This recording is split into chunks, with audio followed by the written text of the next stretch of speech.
மறையறிவில் மகிழ்ந்திருப்போம்.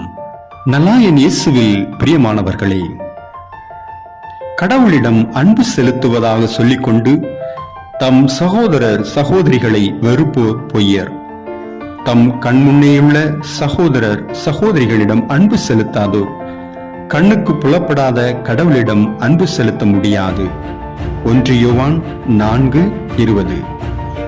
எல்லா மனிதரையும் நாம் ஏன் அன்பு செய்ய வேண்டும்? நாம் அனைவரும் கடவுளின் பிள்ளைகள். இதனால் நாம் அனைவரும் சகோதர சகோதரிகள். ஆகவே நாம் எல்லா மனிதரையும் அன்பு செய்ய வேண்டும். கடவுளே நம் தந்தை, உலகில் உள்ள மக்கள் அனைவரும் அவரின் பிள்ளைகள் என்ற உணர்வுடன் நாம் எல்லா மக்களையும் அன்பு செய்வோம். மனிதர்கள் ஒவ்வொருவரிடமும் கடவுள் குடியிருக்கிறார் என்று நம்புவோம்.